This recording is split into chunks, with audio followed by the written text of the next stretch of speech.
The sunlight filtered through lace curtains as Martha Hayes adjusted the coffee cup on her modest dining table. Her small suburban home was quiet, save for the soft hum of the fridge and the faint chirping of birds outside. She glanced at the worn photograph of her late husband, Frank, propped against a vase of wilting daisies. His pocket watch, polished to a gleam, sat beside it, a keepsake she treasured above all else. Martha had always lived carefully, stretching her pension to cover necessities and leaving little for luxuries. It wasn't the life she and Frank had envisioned, but it was enough. Lately, though, worries about outliving her savings had crept in like an unwelcome guest, tugging at the corners of her peace. That's why, when a flyer arrived advertising a free financial seminar at her local church, she felt a spark of hope. Learn how to secure your retirement, it promised, with glossy pictures of smiling seniors on exotic vacations. The idea seemed too good to be true, but curiosity, and a flicker of desperation, pushed her to attend. The church hall buzzed with chatter as retirees filled folding chairs. Martha smoothed her floral dress nervously, clutching her notepad and pen.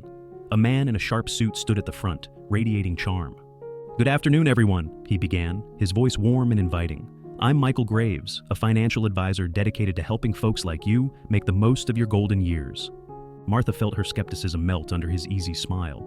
Michael spoke of low-risk investments, secure returns, and peace of mind for the future. He walked the room, making eye contact, his confidence contagious. At one point, he stopped beside Martha, gesturing toward her notebook. "I can tell you're serious about making your money work for you," he said, his tone conspiratorial. "You remind me of my own mother. She was meticulous, just like you." Martha's cheeks flushed. "I just want to make sure I'm leaving something for my grandchildren." Michael's expression softened. "That's admirable. Let's talk after this. I'd love to show you how we can make that happen." True to his word, Michael sat with Martha after the seminar, answering her every question with patience and charm. He asked about Frank, about her grandchildren, and about her dreams for the future. The conversation felt personal, genuine, like talking to a friend. When Michael suggested an investment plan tailored just for her, it felt like the answer to her prayers. He assured her it was safe, backed by reputable firms, and designed to provide steady returns. The initial deposit was substantial, but he promised it would be worth it. Still, doubt lingered. Later, as Martha confided in her neighbor Carol over tea, she mentioned the opportunity. "You don't even know this guy," Carol warned, stirring her tea vigorously. "These seminars are just bait for scammers." Martha bristled. "He works with the church, Carol. He's not some fly-by-night hustler." Carol sighed, pressing her lips together. "Just be careful, Martha." Martha brushed off Carol's concerns, choosing instead to focus on Michael's promises. She handed over her savings, buoyed by his reassurances and her own hope. A few weeks later, her first payment arrived, a tidy sum that confirmed her faith in Michael. She felt a surge of relief and pride, even recommending his services to a few friends. For the first time in years, the weight of financial uncertainty lifted. Martha began imagining a brighter future, a family cruise, new toys for the grandchildren, maybe even repairing the cracked kitchen tiles Frank had always hated. Yet, in the quiet of her evenings, as she polished Frank's watch and stared at his photograph, a tiny voice whispered, "What if Carol was right?" But Martha silenced it, clinging instead to the image of Michael's kind smile and confident assurances.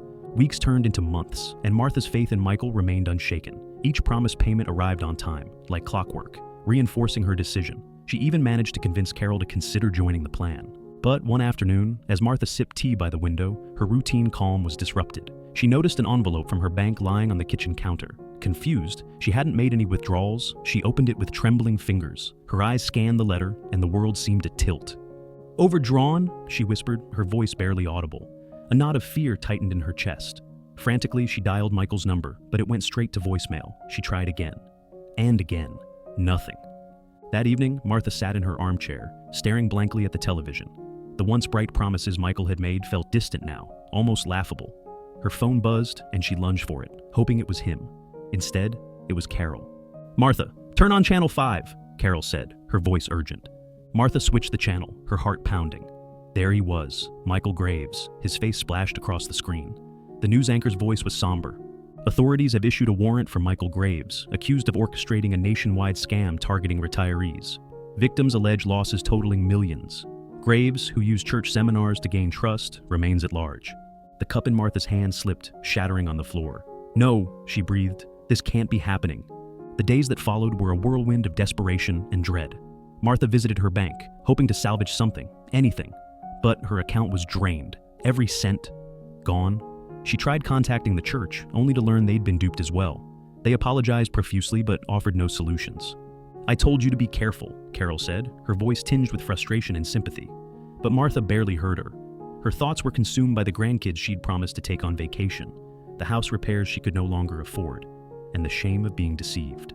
One evening, Martha gathered the courage to attend a support group for scam victims. The room was filled with faces like hers, tired, hurt, and broken. Each person shared their story, their losses mounting like waves crashing against a fragile shore. When it was Martha's turn, her voice quivered. I thought he cared, she said, clutching Frank's pocket watch in her hands. He looked me in the eye and promised me security. I trusted him. And now, I have nothing. The room was silent, save for a few stifled sobs. One woman reached over, placing a hand on Martha's. "You're not alone," she said softly, but the words felt hollow. As weeks passed, Martha's world grew smaller. Bill collectors called incessantly. Her fridge emptied faster than she could refill it. The shame of her situation weighed heavily, making her avoid neighbors and friends. She sold off cherished belongings piece by piece to keep the lights on. The breaking point came when she saw her grandkids during a rare visit. They asked about the trip she'd promised them. Their innocent faces, full of hope, shattered her resolve.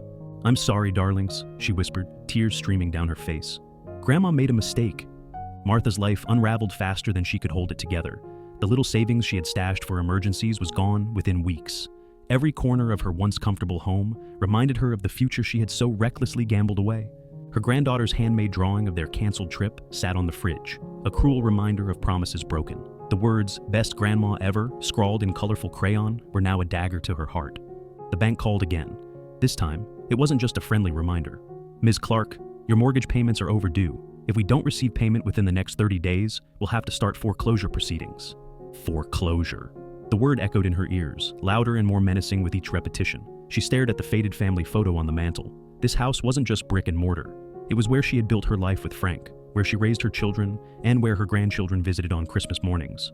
Losing it was unimaginable, yet it loomed over her like a specter. Desperation drove Martha to extremes. She spent hours at the library poring over articles about Michael Graves. He had vanished without a trace, the authorities offering no solace. Every news segment felt like salt in her wounds. Stories of other victims losing their pensions, their dignity, their hope. She wasn't alone in her devastation, but it didn't make the pain any easier to bear. One day her daughter Sarah visited, unannounced. Sarah's eyes swept over the half-empty living room. "Mom, what's going on? Where's the recliner? And the dining set?" Martha's throat tightened. I sold them," she admitted, her voice barely above a whisper. "Sold them? Why?" Sarah pressed, her concern quickly shifting to alarm. "Mom, what aren't you telling me?" Tears welled in Martha's eyes. "I lost it, Sarah. I lost everything. My pension, the money for the house. It's all gone." Sarah's reaction wasn't what Martha expected. Instead of comforting her, Sarah's expression hardened. "You're telling me you fell for a scam? After everything I've warned you about? You didn't even think to call me before throwing your money away?" The words cut deeper than any con man's lies. Martha tried to explain, but Sarah's frustration bubbled over. "We can't keep bailing you out, Mom. We have our own family to think about." "I wasn't asking for help," Martha snapped back, her voice trembling. I didn't know who else to tell." "Well, maybe you should have thought about that before trusting a stranger with your life savings," Sarah retorted, grabbing her coat and storming out. The slam of the door echoed through the empty house. Martha was alone again. The foreclosure notice came a week later.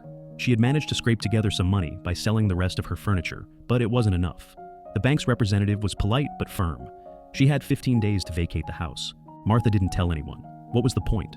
Her friends had distanced themselves, either out of pity or because they didn't know what to say. Her family barely called anymore, their patience worn thin by her mistakes. She spent her final days in the house walking through the empty rooms, each one filled with memories that only deepened her despair. She stood in the kitchen, where she and Frank used to dance to the crackling sound of their favorite records. She sat on the steps where she had read bedtime stories to her grandchildren. Now, those spaces felt hollow, haunted by her choices. On the last day, she placed a small box of belongings in the trunk of her aging car and turned to look at the house one final time. It no longer felt like hers. The new owners arrived as she was pulling away. A young couple with a baby waved at her, their smiles bright with hope. Martha waved back, forcing a smile through her tears, and drove away. She moved into a small, dingy apartment on the edge of town. The thin walls did little to block the sounds of her neighbors arguing, or the constant hum of traffic outside. She kept to herself, ashamed of what her life had become. One day, while sitting alone in the dimly lit living room, Martha heard a knock at the door. It was a man from the scam victim support group she had attended months earlier. He had heard about her situation and wanted to check on her. "How are you holding up?" he asked gently. Martha's gaze dropped to the floor. "I'm alive. That's about all I can say." He handed her a flyer. "There's a class starting next week for seniors. It's about financial literacy and online safety. Maybe it could help? Martha nodded, though she wasn't sure what the point was. Her future felt like a vast, empty void. The story didn't end with a miraculous recovery or a heroic redemption. Martha's life remained a shadow of what it once was. Her family visited occasionally, but never stayed long. The holidays passed quietly, with no tree, no lights, and no grandchildren's laughter to fill the silence. But Martha held on to one thing: the memory of the love and life she had shared with Frank. And though she couldn't undo the past, she hoped her story might one day serve as a cautionary tale for others, to guard their trust, their savings, and their hearts more fiercely than she had. It was a small hope, but in the face of everything she had lost, it was all she had left.